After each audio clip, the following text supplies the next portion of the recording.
acerca de la función de la pena del doctor Percy García Cavero. Él es peruano, estudiado en España, profesor de Derecho Penal de la Universidad de Piura. Introducción. Ya en 1966, Roxin señaló que la pregunta acerca del sentido de la pena estatal no se trata en primer término de un problema teórico, ni por tanto de reflexiones como las que se suelen hacer en otros campos sobre el sentido de esta o aquella manifestación de la vida, sino de un tema de acuciante actualidad práctica. Sin embargo, la discusión doctrinal sobre la función de la pena parece seguir siendo vista como una cuestión teórica sin mucha importancia práctica. En los ambientes universitarios se respira la idea de que la exposición sobre las diversas teorías que se encargan de responder a esta cuestión podría servir, en todo caso, como una clase inicial en el dictado de la parte general del derecho penal. Pero las conclusiones a las que se puede llegar con esta discusión no repercuten finalmente en los concretos criterios de imputación jurídico-penales. A este parecer, que niega la utilidad práctica del conocimiento teórico, no cabe más que calificarlo de completamente infundado. Para ello bastaría con traer a colación la conocida afirmación de que no hay nada más práctico que una buena teoría. La función de la pena debe informar todo el sistema penal, de manera tal que de una u otra manera tiene que influir en su operatividad.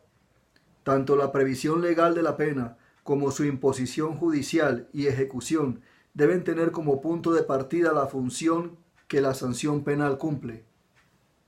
En el plano legislativo, la determinación de la función de la pena permitiría, en primer lugar, hacer un juicio crítico sobre la legitimidad de la pena legalmente establecida. Una pena que no se ajuste a su función no podrá aceptarse aunque se encuentre prevista en la ley. Así, por ejemplo, si la función de la pena es la sola retribución, resultará legítimo castigar a una persona por la comisión de un delito, aunque en el momento de la sentencia este delito se encuentre despenalizado. Lo cual, desde la lógica de la prevención general, resultaría claramente improcedente. Pero, además, la función de la pena es también relevante para discutir los marcos penales previstos en la ley, en la medida que si se entiende, por ejemplo, que la función de la pena es la resocialización, difícilmente podrán considerarse legítimas penas privativas de la libertad, como la cadena perpetua, que niegan la posibilidad de reinserción social en el condenado. La misma relación de coherencia con la función de la pena debe observarse en su imposición judicial. Así, por ejemplo, en una concepción retributiva de la pena adecuada al hecho solamente será aquella que se corresponda con la culpabilidad del autor, sin importar si con ello se contribuye o no a la prevención general o a la resocialización del delincuente.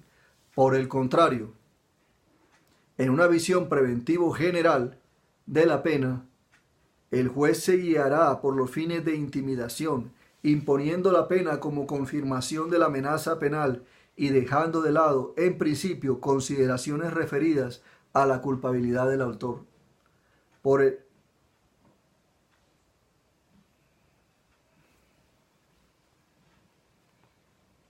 el contrario, otra vez dice, si el criterio rector del juez fuese la resocialización del reo, entonces podría encontrar legitimidad la aplicación de una pena indeterminada que sólo terminaría si es que se cumple la finalidad de una efectiva resociabilización del reo.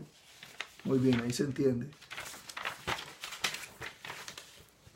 La fase de ejecución de la pena tampoco es ajena a la determinación de la función que cumple la pena. Muchos aspectos de la ejecución penal dependerán de dicha determinación. Así, por ejemplo, las medidas alternativas a la pena privativa de la libertad de corta duración solo podrían explicarse desde la perspectiva resocializadora de la pena, entre paréntesis, o para ser más exactos, no desocializadora, cierra paréntesis. Ya que el hecho de evitar que el condenado vaya a prisión por poco tiempo se sustentaría en impedir el efecto de una desocialización carcelaria. Ahí se entiende ya. Por el contrario, estas medidas alternativas, así como diversos beneficios penitenciarios, como la liberación condicional, la redención de penas por el trabajo o incluso la semilibertad, no podrían tener aceptación en una visión retributiva de la pena, o sea, como vengativa. Pues el condenado tendría que cumplir siempre la pena que se le ha impuesto judicialmente. Desde esta comprensión de la pena, el delincuente no podría ser exonerado del cumplimiento de pena impuesta sin afectar el valor de la justicia. En atención a lo brevemente dicho en este apartado introductorio, puede llegarse a la conclusión de que la función de la pena no puede ser considerada una discusión teórica sin ninguna utilidad práctica. Todo lo contrario, de la respuesta a esta cuestión general depende el tratamiento de muchos problemas específicos del derecho penal y finalmente la propia coherencia del sistema punitivo. Me animaría a decir que se trata del tema general con mayores consecuencias prácticas en la lucha contra la criminalidad, por lo que su estudio no puede ser tomado como una cuestión simplemente teórica o introductoria. Muy bien. Entonces, ese es el punto número 1 en la introducción del doctor Percy García Cavero. Recordemos, profesor de Derecho Penal de la Universidad de Piura. Esa fue la introducción. Pasamos al punto número 2. Dice, las teorías sobre la función de la pena. En las exposiciones doctrinales sobre el fin de la pena se suele distinguir las llamadas teorías absolutas de la pena y las llamadas teorías relativas de la pena. Ojo, entonces, en la teoría sobre la función de la pena existen dos: teorías absolutas de la pena y teorías relativas de la pena. El criterio de esta distinción radica en que mientras las primeras, o sea, la teoría absoluta de la pena, ven la pena como un fin en sí mismo, no como un medio, las segundas vinculan, o sea, las teorías relativas de la pena, vinculan a necesidades de carácter social la pena. O sea, para las teorías relativas la pena es un medio. Para la teoría absoluta la pena es el fin en sí mismo. Si bien esta contraposición constituye una simplificación esquemática de posturas que se muestran en la práctica mucho más complejas y menos unilaterales, no puede negarse su utilidad pedagógica en la exposición de las ideas. Por esta razón, voy a orientar mi exposición general sobre dice pues el autor, sobre las teorías de la pena a partir de esta tradicional diferencia de posturas. Entonces, dentro de las teorías de la función de la pena, tenemos la primera, teoría absoluta de la pena. Recordemos que esta es la que ve la pena como un fin en sí mismo, como un objetivo en sí mismo. Teoría absoluta de la pena. Las teorías absolutas de la pena sostienen que la pena tiene como misión trascendental de realizar el valor justicia. Por lo tanto, no se encuentran informadas por criterios de utilidad social, sino para castigar al tipo, pues.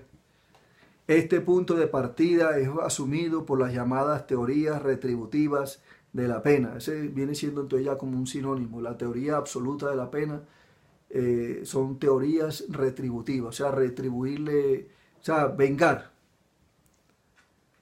de la pena, que la definen como retribución por una lesión culpable. En su versión subjetivo e idealista, Kant sostiene que la ley penal es un imperativo categórico que impone la razón del sujeto individual sin atender a consideraciones de carácter, digamos, social o utilitarista. El carácter estrictamente ideal de esta concepción de la pena se pone de manifiesto en el extendido ejemplo de la isla propuesta por el profesor Königsberg. Ahí está bueno para investigarlo, a ver de qué se trata el ejemplo de la isla, en donde llega a afirmar que si la sociedad de una isla decide disolverse, debe ejecutarse hasta el último asesino que se encuentre en prisión. La idea central de esta concepción es que la pena debe ser impuesta por imperativos de la razón, aunque su ejecución no sea necesaria para la convivencia social. Eso habría que reflexionarlo un poco. En su versión objetivo idealista, la teoría de la retribución de Hegel, esta viene siendo como otra contraparte, entiende que el derecho como objetividad de la voluntad debe ser restablecido ante la negación del delito. Voluntad subjetiva del autor, o sea, cuando hay arrepentimiento, creo yo entender que a eso se refiere. Si bien la voluntad del autor, en tanto irracional, no podía afectar la objetividad del derecho, la única forma de tratar al delincuente como un ser racional es darle a su voluntad subjetiva una pretensión de validez general. Es en este contexto en donde puede comprenderse la extendida afirmación de Hegel de que la pena honra al delincuente como un sujeto racional. La imposición de pena, al negar la voluntad subjetiva del delincuente, reafirma la racionalidad general del sistema jurídico. Este proceso dialéctico se verificaría con independencia de las consecuencias empíricas que produciría. No se trata, por lo tanto, de un restablecimiento empírico, sino de un restablecimiento de la racionalidad del derecho, bastante un poco filosófico su lenguaje. Busca el fin de la pena en el efecto motivatorio sobre el individuo. Buscar el fin de la pena en el efecto motivatorio sobre el individuo sería tratar al sujeto como a un perro al que se le levanta un palo. Ahí pone el ejemplo, o sea, él dice que no tiene sentido tratar al hombre como a un perro, solamente con el susto, sino que hay que estar en la subjetividad, o sea, en el interior tiene que haber una convicción de lo justo dentro del individuo.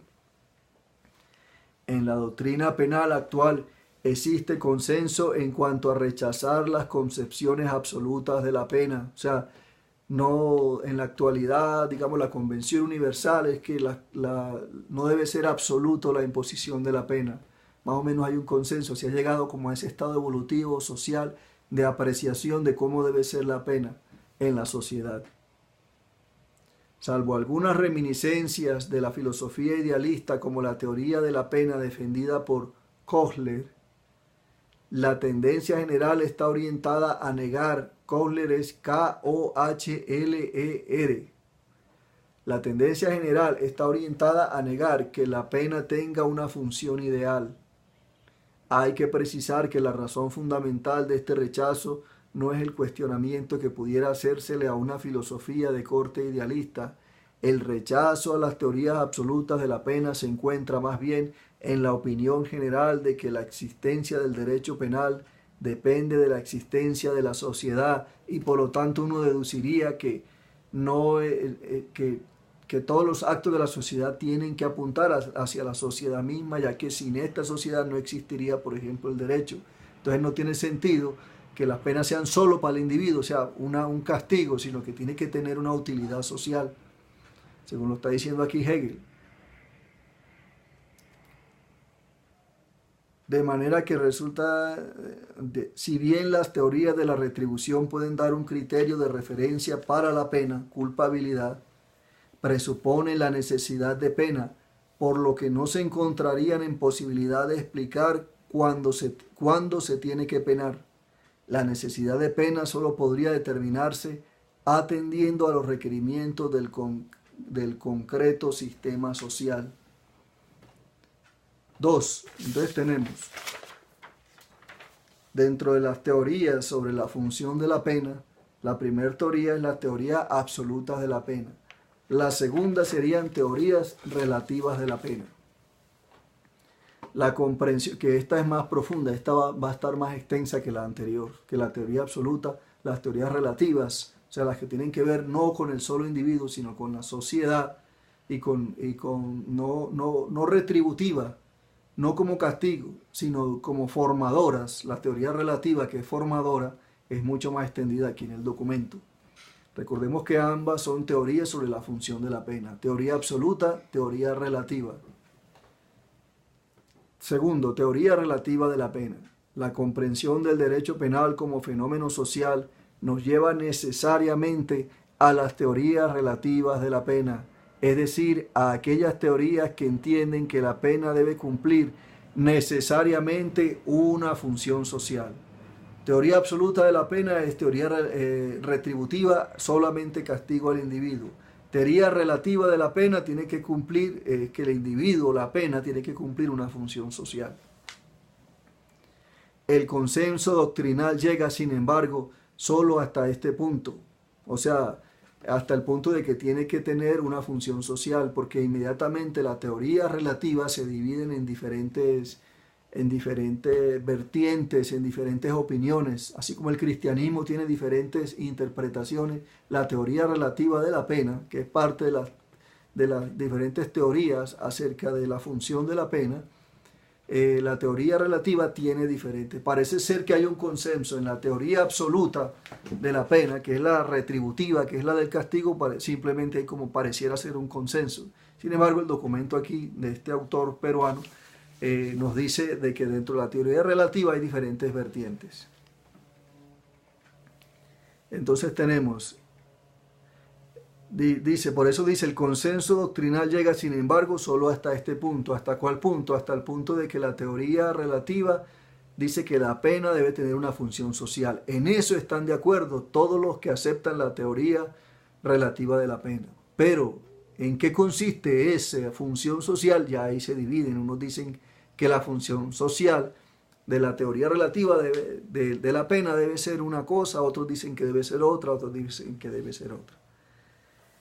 Sin embargo, solo hasta este punto, comenzando a romperse cuando se tiene que determinar cuál es esta función social, es decir, todos estamos de acuerdo, los de la teoría relativa, todos estamos de acuerdo que debe tener una función social, pero unos dicen debe ser así y otros dicen debe ser diferente.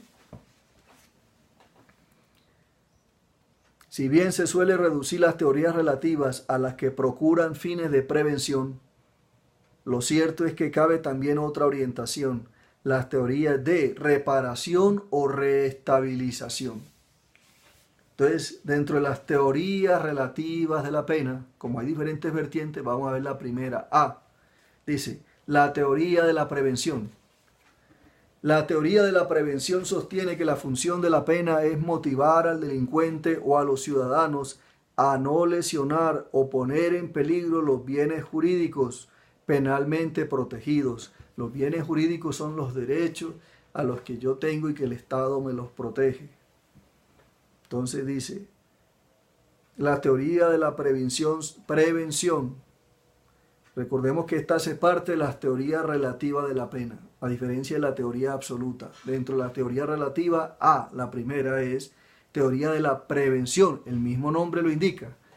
La teoría de la prevención sostiene que la función de la pena es motivar al delincuente o a los ciudadanos, la teoría de la prevención, motivar al delincuente o a los ciudadanos a no lesionar o a no poner en peligro los bienes jurídicos penalmente protegidos, como puede verse la prestación social del derecho penal, es decir, entre paréntesis, la protección de bienes jurídicos, cierra paréntesis, tiene una incidencia directa sobre el individuo a través de la motivación. Este efecto motivatorio puede recaer sobre todos los ciudadanos en general o solamente sobre el sujeto delincuente. Con base a estas dos posibilidades, la doctrina ha diferenciado dos formas distintas de prevención, la prevención general y la prevención especial. Entonces tenemos entonces, el punto 1 fue la introducción. El punto 2, las teorías sobre la función de la pena. Teorías sobre la función de la pena. En las diferentes teorías de la función de la pena, la primera es la teoría absolutas o retributivas, que son como vengativas, ¿cierto? Cobran el delito. La segunda son teorías relativas de la pena. Dentro de la teoría relativa tenemos la primera, que es la teoría de la prevención. La teoría de la prevención de la pena hace parte de las teorías relativas de la pena, que a su vez hacen parte de diferentes teorías sobre la función de la pena. Van como en jerarquía. Entonces, teoría de la función de la pena, teoría absoluta, teoría relativa. De la teoría relativa, la primera es la preventiva, y la preventiva se divide a su vez en general y especial, o diría yo, pues, específica, ¿no? Aquí vamos. Sí, se llama especial, entonces general y específica. Si te preguntan la teoría de la prevención general, ¿en qué consiste? Uno dice, bueno, de la prevención general viene de las teorías, viene de la teoría de la prevención, que a su vez viene de la teoría relativa, que está al lado de la teoría absoluta. Si lo oyen varias veces y piensan en ello o leen el documento, ya se van poco a poco familiarizando como con ese árbol genealógico de cómo se divide. Entonces, teoría de función de la pena, teoría absoluta, retributiva, vengativa, teoría relativa. Dentro de esa relativa vienen las preventivas. Dentro de la preventiva está la general, o sea, más abajo, y la específica. Vamos a ver la prevención general. Ahí lo vamos ya haciéndonos un mapa en la mente. Tanta repetición es precisamente porque, aunque es sencillo, necesita ser encajado en nuestra visión geográficamente, por decir así, verlo dónde está cada uno, ubicarlos espacialmente en ese orden jerárquico. Teoría de la prevención general.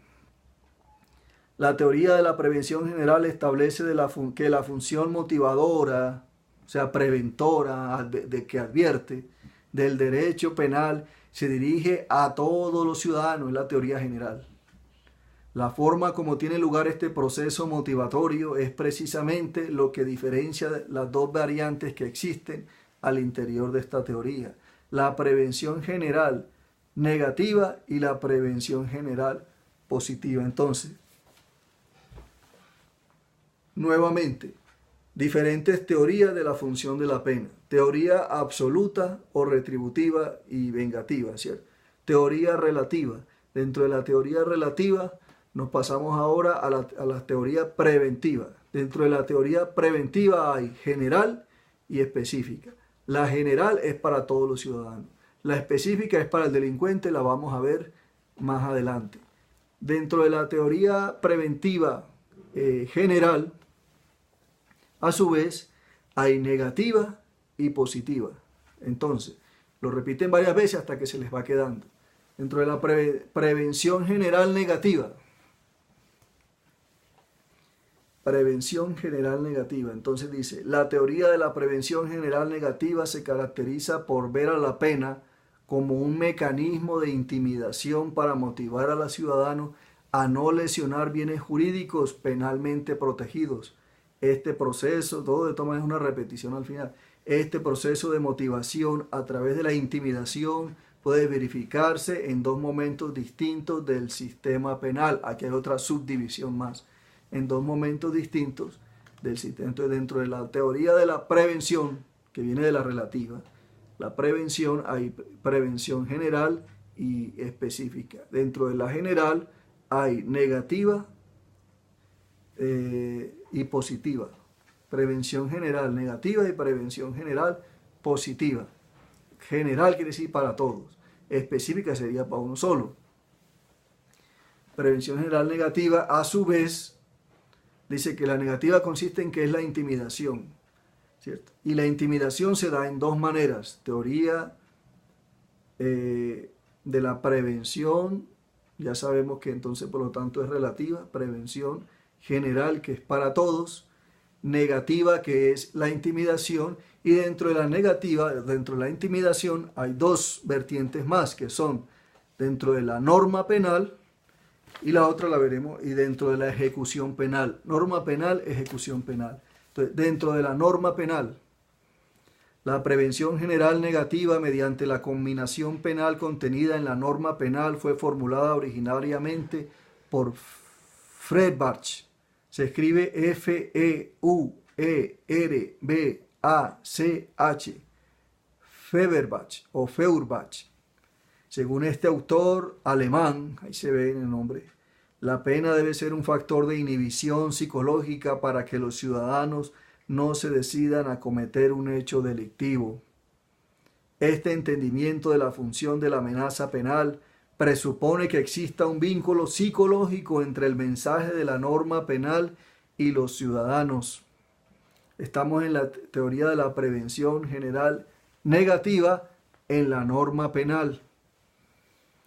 Es aquí donde precisamente se presenta el primer cuestionamiento a esta concepción de la pena, pues se dice que la mencionada vinculación psicológica resulta muy difícil de sostener en gran parte de la población, pues solo un número reducido de ciudadanos ha leído efectivamente el Código Penal. Por ello, la versión moderna de esta teoría entiende que la vinculación entre la norma y los ciudadanos no tiene un carácter empírico, sino normativo. Es decir, que parte del hecho de que este diálogo racional existe, aunque empíricamente no sea así. Todos deben conocer las normas jurídico-penales. La reformulación normativa de la teoría de la prevención general negativa en la norma penal no la libra, sin embargo, de otros puntos críticos. En primer lugar, se dice que existen determinados delitos en los que la amenaza de pena no puede ejercer su función motivatoria, como sucede en el caso de los delitos pasionales, o sea, que se enamoró, que lo traicionó, que no sé qué. Ahí la persona desconoce la norma, o sea, no hay efecto intimidatorio por la ley en esa persona. Por eso va a llegar a que hay que tener es la convicción, o sea, obedecer por miedo no es suficiente, hay que obedecer por convicción, porque por miedo los asuntos emocionales vencen el miedo, entonces se pierde la función preventiva, hay que hacerlo por convicción. Pues la decisión de delinquir en estos casos, o sea, de la emoción, no es producto de una evaluación racional de los pros y de los contras de la acción. En este sentido, la función de prevención general negativa, o sea, intimidatoria, o sea, cuando dice que es prevención, estamos hablando de teorías relativas, no de las absolutas, teorías relativas. Cuando dice que es general, estamos hablando que es para todos. Cuando dice que es negativa, está hablando que es de intimidación. Tendría que limitarse solamente a los delitos en los que la gente hace efectivamente una ponderación de costos y beneficios de la acción, o sea, en donde la persona tiene suficiente tiempo, cabeza fría, aplomo, circunstancias, posición de pensar los pros y los contras de su acción, de su decisión, ¿cierto?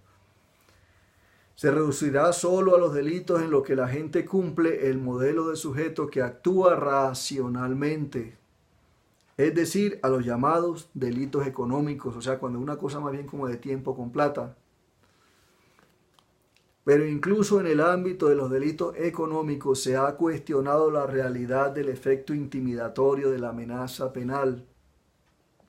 Se dice que para poder ajustar adecuadamente la pena al proceso motivatorio, es necesario fijar su cuantía de manera concreta y no general, pues la ponderación de los costos y beneficios se hace siempre en cada caso concreto, cambiando las variables de caso en caso.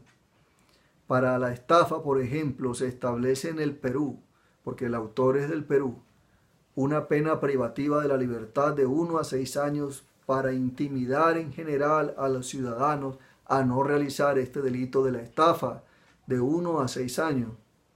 Si bien la pena prevista de manera general para todos puede intimidar en determinados contextos a determinadas personas, por ejemplo, cuando los beneficios sean mínimos, esta pena será incapaz de generar un efecto disuasorio en casos en los que se trate de ganar elevadísimas sumas de dinero. Es decir, que la pena sirve pero en proporción a que sea pequeña, a que sea pequeño que digamos la ganancia. Entonces, si va a ser mucho más el perjuicio, la persona se es disuadida de hacerlo. Pero si la ganancia es muy grande, como en casos, por ejemplo, de narcotráfico o de una estafa, no tiene que ser narcotráfico, pues una estafa grandota, entonces se pierde el sentido intimidatorio porque es tan grande que la persona decide tomar el riesgo, dice que va a valer la pena el riesgo.